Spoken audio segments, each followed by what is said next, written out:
Hey everybody, it's me you get this week. Um, this was all supposed to be filmed in Indonesia, however, met some technical difficulties and turns out all of that footage is corrupted. So here I am, I'm going to share my Devo again for the second time, but it's the first time that you guys will be seeing it. So today we're actually going to be in Genesis chapter 22. And we're going to be kind of covering verses 4 to 20-ish, more or less. So feel free to read that for yourself. I'm not going to read through each verse individually, but I'm going to cover kind of what stood out to me. So I was reading this while I was in Indonesia, and turns out there's a lot of stuff in here that the Lord wanted me to pick out and see, and kind of blew my mind a little bit to see it all laid out for me. So I actually wanted to bring to light the story of Jesus. However, it was shown many years before Jesus, many generations before Jesus, actually, in the line of Abraham. And so in this story, Abraham is ordered by God to bring Isaac, his only son, up a mountain to sacrifice for him. And so Abraham does as Abraham does and prepares everything the Lord commanded him to prepare. And he cuts up some wood, and he places the burden of the wood that Isaac is to be sacrificed onto Isaac's back, in order to have him carry it up the mountain for himself. This is on the third day of their travel. Okay, remember that for later. So Isaac carries his burden, the burden of the wood that he's to be sacrificed on, up this hill, up this mountain, in order to be a burnt offering for the Lord. When Isaac asks his father, Lord, where is our offering? Abraham actually says, God will provide himself the lamb for a burnt offering. So you can take this in the context of the situation they're in right then, right? Where he's answering Isaac's question, kind of gaslighting him to get him up the mountain and do what the Lord has commanded him by sacrificing him, his only son. However, if you take this with a grain of salt, a little bit more of a metaphorical way, I guess, Abraham states that in order to provide us with a sacrifice, we are not capable of bringing our own sacrifice for the Lord, worthy of the Lord.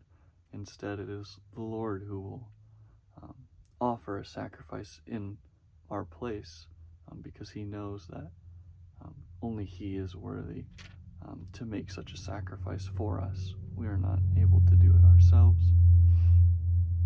So they continue up the mountain until they build the altar, and Abraham eventually lays Isaac down on the altar, and he goes to strike his son in order to sacrifice him for the Lord. And the angel of the Lord, calls out to him.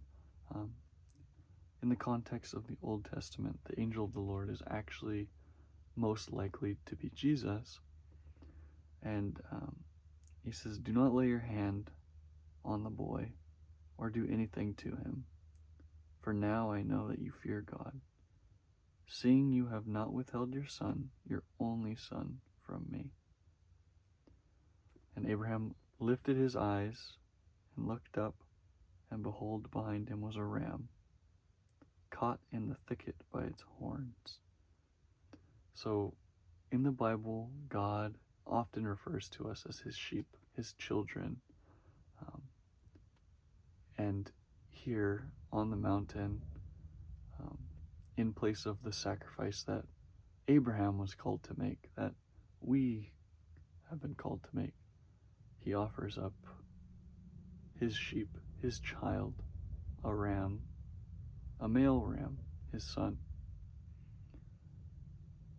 And this is on the third day that Abraham has set out to travel. The third day, God provided a sacrifice that has redeemed us, saved us, and has provided the redemption for us on that third day. This is important because if we're reflecting on the sacrifice of Jesus, he died and he rose again on the third day. If he hadn't rose from the dead, there would be no redemption in his death for us.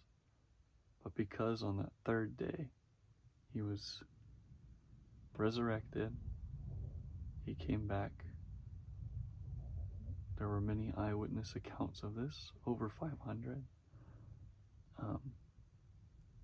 We were redeemed because of this, because of the sacrifice and the defeat of death by Jesus.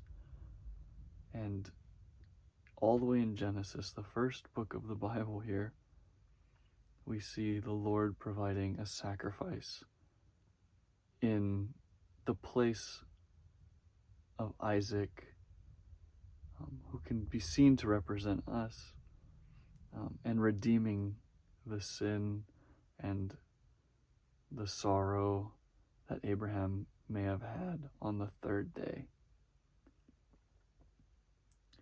Not only was Abraham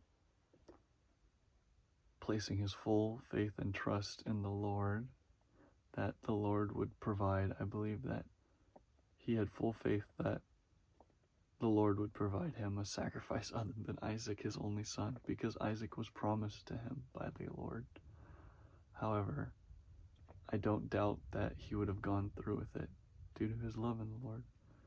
And it just shows that as long as we have our full faith in the Lord will provide. He will provide that redemption for us, the redemption of a sacrifice worthy of him, worthy of taking the place of our sins and our fails and our faults, that he just provides the sacrifice worthy of bringing us to redemption in him, through the ram, his son. I just found that this was a very awesome revelation, to allude to the story of Jesus Christ and the sacrifice that the Lord has laid out for us to redeem us, to bring us back to him. Even from the first book of the Bible, that he was telling us this whole time that he had a plan. He had a sacrifice worthy of saving us. Have a good week, guys.